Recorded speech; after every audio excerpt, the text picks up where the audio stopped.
begin.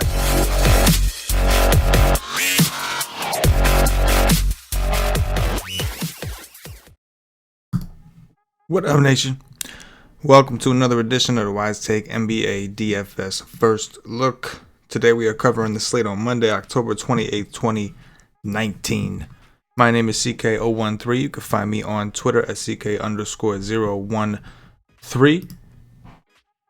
And I am from the Wise Take Nation, which you can find at wisetake.com or on Twitter at wise_take.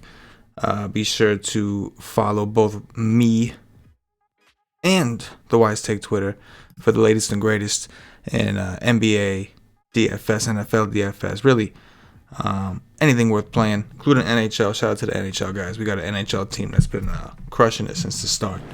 Definitely an underrated aspect of the Wise Take community.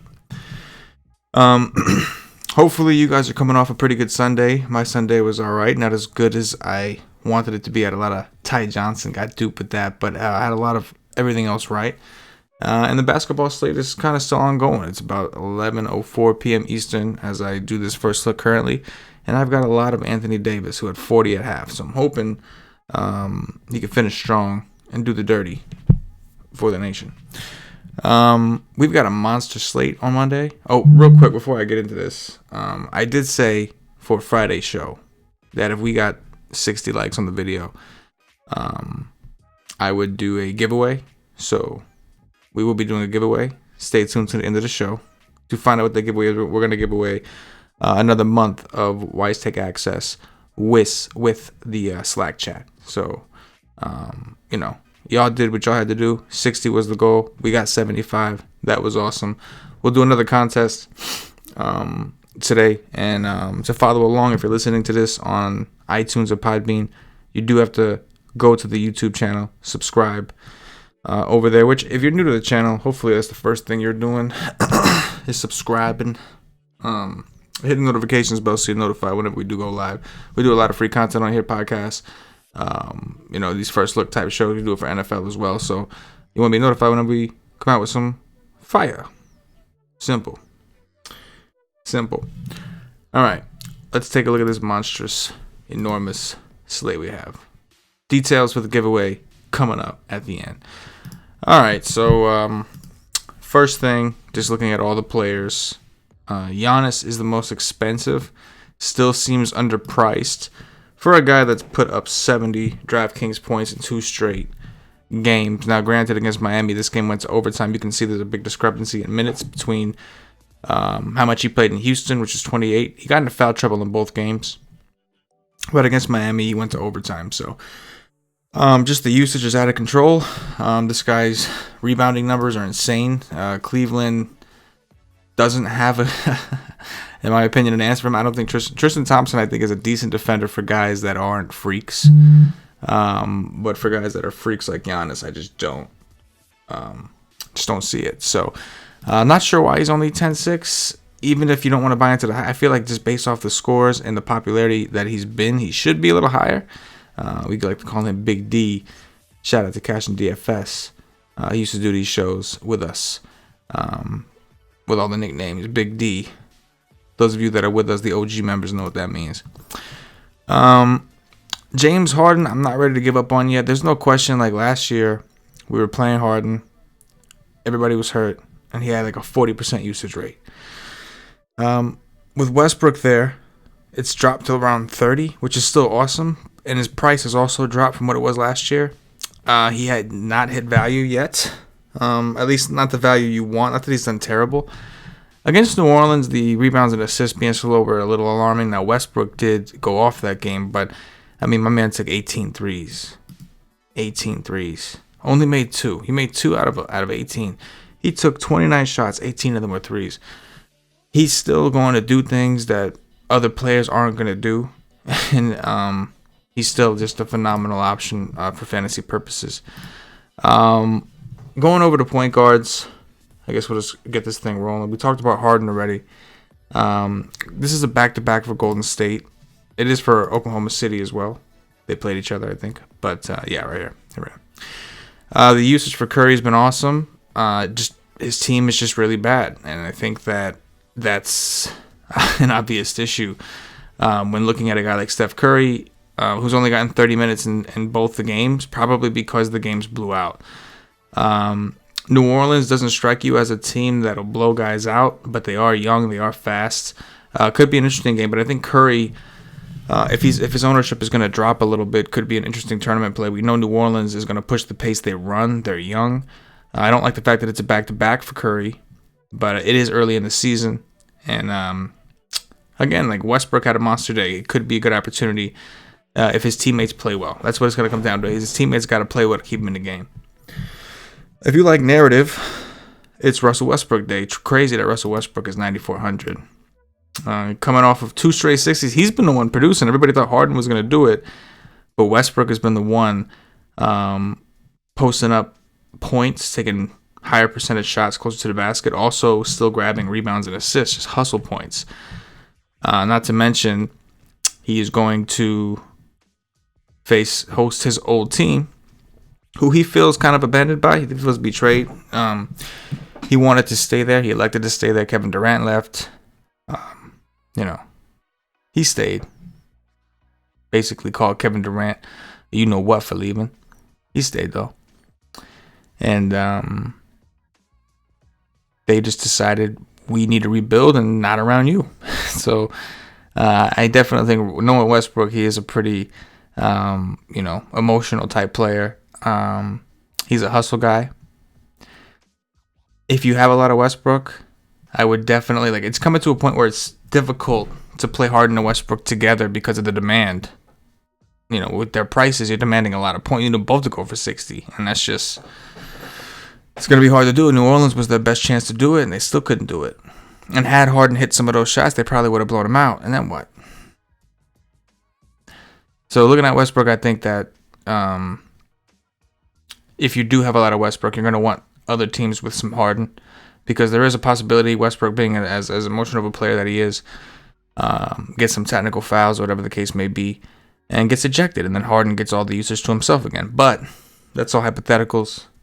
Totally understand if your first stance is, I'm going to play some Russell Westbrook. I think it makes sense. Trae Young is a guy that nobody's ever playing because he's on a slate with so many good guards, and what he's doing is pretty incredible. Now, he shot really well, but that's just what he does, right? They've compared him to Steph Curry in terms of his shooting, which I'm not just yet. Maybe. But I will admit what he's done these first 2 games is pretty incredible. Now, the matchup is going to be a little bit tougher for him, being that Josh Richardson, Ben Simmons, some of these bigger guards could potentially be on him. But this is another guy that's shooting at will. The usage is there, taking over 20 shots a game. And he's just missed a triple-double in both appearances. So Philly's been strange. We saw Derrick Rose just kind of slice these guys up. Trae Young isn't the exact same type of player, but he can. You can see against Detroit, he did drive to the basket, 12 free throws. So yeah, if people are just going to continue to not play Trae Young, I think it's a good opportunity. And here's the other thing about Trae. They don't have a true backup point guard. At least they haven't. And what you're seeing is Trae Young play a ridiculous amounts of minutes. 37, 36. It's a lot of minutes. It's hard to come by these days. He's a young guy. His team trusts him. He's getting assists. He's just so involved in the offense. Phenomenal tournament play, and probably going to come in at lower ownership than all these guys up top. Possibly including Dame or Simmons. Now, I'm good with Dame against San Antonio. They have struggled against point guards for a long time. Ben Simmons against Atlanta seems great. If Embiid is out, I'll be more interested. We don't know if Holiday is back yet. This Utah-Phoenix game is kind of interesting. There's been a lot of points scored against Utah since the preseason. It hasn't really stopped. And Phoenix has been surprisingly really good. They beat Sacramento, went into Denver, into the altitude, and took Denver to overtime. I don't remember. They might have won that game. I don't remember. But then I know they beat the Clippers, who are a good team. Ricky Rubio is expected to be back. He's played well there. It's just kind of an interesting game that maybe people are going to go off of last year's stigmatism of Phoenix plays slow, they're not a good team. Utah's a good team, and they play good defense, because it hasn't been the case for either. So this one is very interesting game for tournaments in general. There's a lot. Chris Paul, we know him and Harden kind of had some beef. This is Chris Paul. They dealt Chris Paul. This is his opportunity, I guess, to shine a little bit here. And if you're looking, Chris Paul he's got it in him to have some good games, but it's not, it's not gonna happen every day. But look who he had a big game against. Just saying, Utah. That's who he had a good game against. Just saying.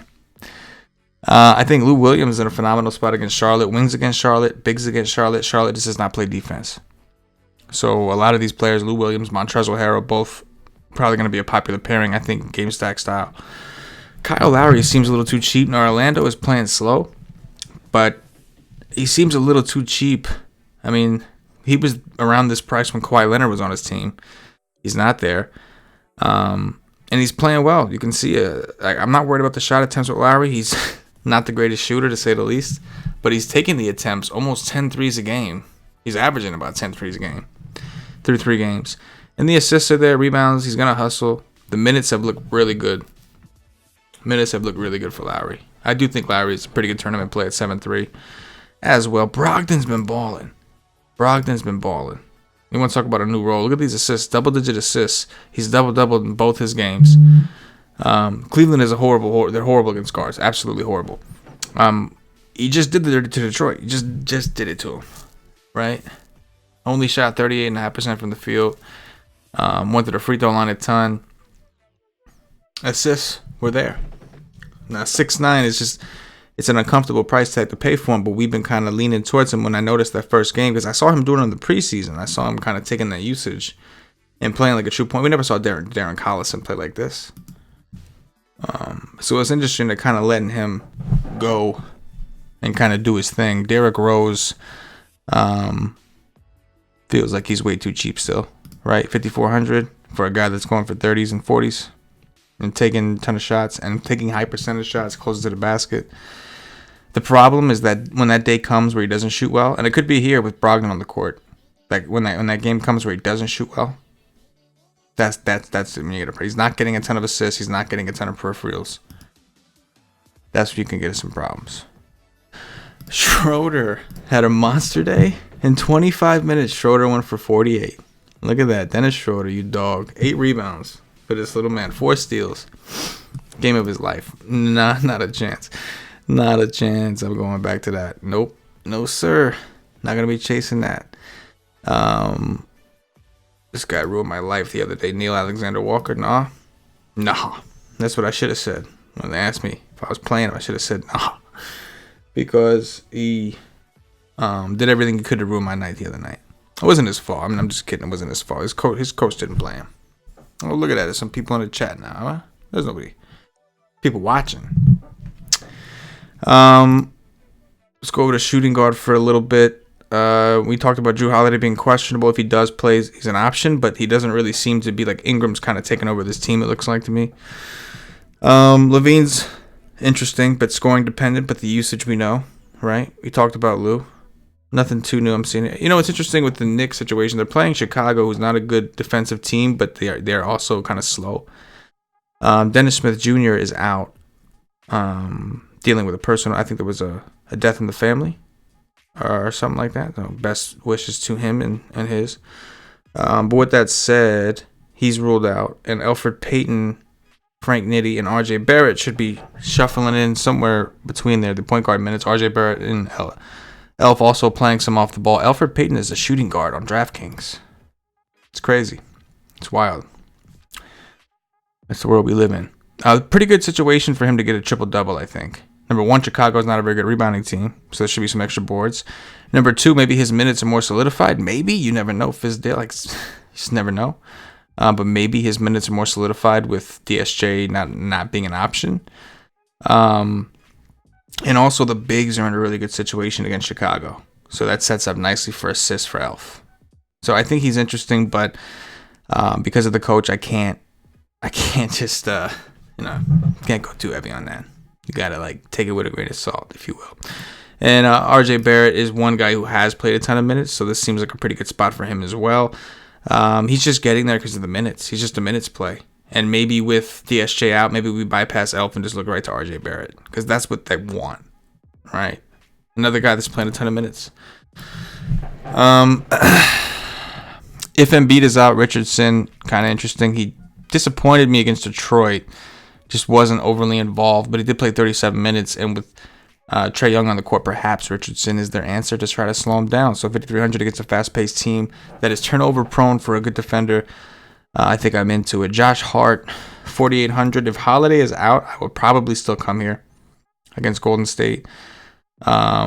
If Drew Holiday's in, 4.8 might be a little too expensive because we're talking about the difference of 28 and 26 minutes to now 34. Now, I understand he hit those thresholds in the first 2 games, but the problem is Gentry has kind of been doing his best impression of Fizdale and just mixing up this rotation and just breaking hearts all over the place. So you just don't know. You know what I mean? What up, Chris? See you in the chat. What's up?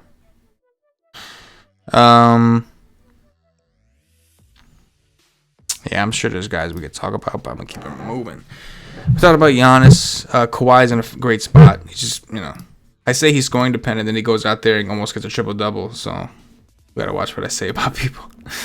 But it's a back-to-back for Charlotte. A little bit worried about them hanging in, I think. Ingram has been super aggressive. Really, really stepping up. He really took charge with Holiday out. The rebounds. I mean, that's the thing. The usage didn't change a ton for him. Like, he took the same amount of shots. He obviously played more because he was the only guy for a while that could score. But the 15 rebounds, when him playing the 4, that's just going to be a realistic possibility. When he's playing the 4, he's got a good shot. And with Zion out, he's playing the 4. But 7,500 is now the expectation is there. It's a pretty high expectation at this point. A lot of mediocre options. Kelly Oubre's usage, if you are coming into that game, Kelly Oubre's usage has been pretty solid. Foul trouble was an issue against the Clippers. Otherwise, he would have done even in 22 minutes. Look what he did. He's been really aggressive as well with shots and rebounds, everything. I think if you're coming to this game for a game stack, Oubre is someone that should be sliding in there. I got a weird feeling this is a good spot for Marcus Morris. Now, I said that against Boston. Wasn't the case. I said that against Brooklyn. Wasn't the case, but his minutes are somewhat secure, I think. And it seems like guys who stand around by the three-point line really do well against Chicago. Jay Crowder and a few of those guys did well. It just kind of seems like that's a trend. So, yeah, I can kind of get in on that. Going over to power forward position, Siakam's usage is pretty insane. Didn't do as well as you thought he would against Chicago. That game kind of blew out, but the usage for this man is insane. In fast-paced matchups, I will always play him. This is not a fast-paced matchup. I'm not saying you can't play him, but I will look to be playing him in fast-paced matchups. Randall in a pretty good spot this week. Julius Randle against the Bulls. Bulls are terrible against bigs. Randall's coming off of, really, in my opinion, 2 bad games. My worry, as usual, with expensive guys against the Bulls is the pace. It's been a big issue for me today. Sabonis' price is up. I mean, he's obviously Harrell. Harrell is at a phenomenal spot. The Clippers probably blow out Charlotte, but if they don't, Harrell probably. I mean, he's probably gonna eat regardless. It's just a matter of how much he eats. What up, MG? I see you. MG, one of the OG Wise Tape Nation members, maybe with us for a long time. A lot of success too. A lot of DFS success. What up, MG? See you in the chat, man. MG and Chris hanging out with me at 11:21 p.m. Eastern. That's what the nation does. If Embiid is out, we know Horford and Tobias will also get a big boost along with Richardson and Simmons, so something to keep an eye on. I think that Serge Ibaka has been balling. Bobby Portis, revenge. There's a lot of revenge on this slate. I mean, Portis, you just don't know. Mitchell Robinson's, I think he's questionable, but I think he's expected to play. You just don't know what's going to happen. Against San Antonio, 33 minutes. Against Brooklyn, 10. For no reason, just 10. Then against Boston, 20. You just don't know. But it's a really good spot for bigs. It's a revenge spot. You can get down on it, right? Kaminsky is 5,300. I want to know from you guys. I want to know from you guys if Frank Kaminsky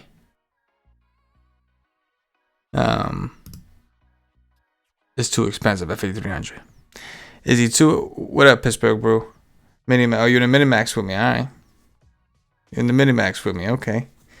314. You got 3. Oh, you got me by 0.75, man. There you go. Loving it. Cos Campbell, what's up, bro? What's up, man? You might get fizzed, yeah. Frank Kaminsky, 5,300. Is he too expensive? That's the question. He was 4K, 33, 35. He played well before Ayton was out. When Ayton was out, he's been playing really well. I just don't think Phoenix has a real option. Like Baines, how much can you really play Baines? You know? Interesting. Let's see. You got that Sacramento situation. I would assume maybe Giles is ready to come back. Is Giles ready to play? Giles is 3,300. He's questionable. Could have a chance. I would think he'd be eased in because they have time. Bagley's going to be out for a little bit, so they could ease him in. That could make the situation murkier, though, for Bielitsa, Holmes, and Dedmon and those guys. I think Dedmon and Holmes would be more likely. I don't know. Maybe Holmes gets squeezed out here. I don't know. Tricky. We'll have to look into that tomorrow. Centers, Jokic in a really good pace-up spot. Sacramento looks terrible, but they are playing very fast. As usual, Jokic is coming off of an awesome game that went to overtime. Drummond, we've seen him with increased usage, just completely destroyed the Pacers. He's got a history of destroying the Pacers. He's a lot more expensive now. The expectation is a lot higher now, but he does have a history of completely destroying the Pacers. So even at 9.3, he's a guy I'm going to have to grab some exposure. I'm just going to tell you now. If Embiid plays, love Embiid. It's a big if. We don't know if Embiid is playing. But we know the Hawks are not good against centers. Rudy Gobert. Another piece, right? Another center that's probably going to go overlooked because he hasn't been doing a whole ton. So he had to go up against Steven Adams in the first game. A combination of Anthony Davis, Dwight Howard, and JaVale McGee. Just tall dudes, just big guys, you know? And then, against Sacramento, that was kind of a blowout, didn't really get a chance. His price is still 8K, hasn't done a lot. But Phoenix has been just dog shit against bigs, even with Ayton, but especially without him. So, Baines. That's all I'm going to say. Baines.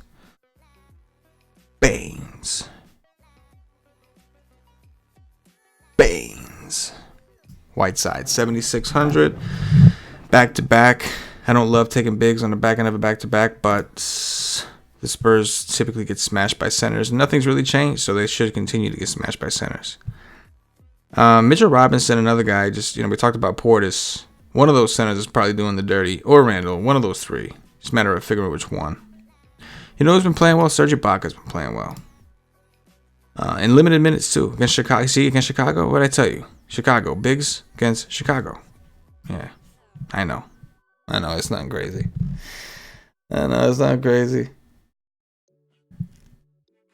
Zeller is playing out of his mind. Yes, he is. Let's keep rolling through this. Ooh, I got a text from Paulie D, the true OG, reminding me that KEVON Looney is out. KEVON Looney hamstring won't travel with the team. Marquise Chris, 3,200. There we go. Yes. Did well against Oklahoma City in 23 minutes. He's a guy that's going to get blowout run. The biggest problem with him is fouling out. I'm not worried about, I guess Favors is potentially, an issue, but Favors don't play a ton anyway. And New Orleans seems like to go small if they can. So, Marquise Chris, 3,200. Lock of the day. Book it. I guess they can go small if they want to, but why wouldn't you want to play Chris? Chris has been balling. Maybe Draymond Green sees some center. It could be a boost for Draymond too, who I kind of skipped over. But Chris is blowout proof, bro, because if the game blows out, he's still going to play. As long as he doesn't foul out. Marquise Chris. Bam. Love it. Chalk City. Let's go.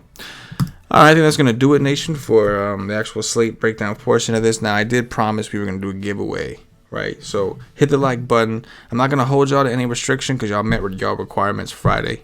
I'm not going to be a dick like that. So in the comments, I'm going to ask you to predict Marquise Chris's DraftKings points. Now, if we get any wacky shit going down, like Marquise Chris gets ruled out for whatever reason, then I'm going to have to postpone the contest till the next day. So don't try to be slick and guess, 0 or some shit like that. I guess you could, but like, if he doesn't get ruled out and for some reason gets a 0, you'll win. I think that's unlikely with Looney out, but I would honor it. But if we hear beforehand something crazy happen, I'm not expecting him to. I'm just saying, you never know. It's the NBA, right? You can never be too careful. But I want you to guess the DraftKings points. I want you to get the DraftKings points of Marquise Chris. It's going to be chalk. Get it. Subscribe to the channel. Leave in the comments DraftKings points for Marquise Chris. The winner will get 1 month for free. Why take access, all content, all sports, and the Slack chat for a full month. Because I too, like Kawhi Leonard, am a fun guy. So let's make it happen, Captain. With that said, if you're watching on Podbean or iTunes, please give us some 5-star reviews. Help us up those charts. Again, if you're watching on YouTube, hopefully you're subscribed. Shout out to those of you watching live. Shout out to the nation. Keep doing dirties, do the dirty for the dirty's done to you. That's what we always tell our people here. It's quality grade A advice we give here at the Wise Take Nation. So, with that said, don't forget to check us out at wisetake.com for more fire DFS info. If you don't win the contest, you can get a day pass for $2.50 if you want to try out the content, see what it is we do. We're a DFS community. We are a DFS premium content provider. We don't sell lineups. Not what we do. We try to teach you how to be a better player. That just goes a lot further for you. Check us out, wisetake.com. Day passes are $2.50. You'll get access to all the NBA content. Shout out to Patio Joe. You get access to all the NBA content. Only thing you don't get is a Slack chat. For myself, the entire Wise Take Nation, as always, good luck. Yeah.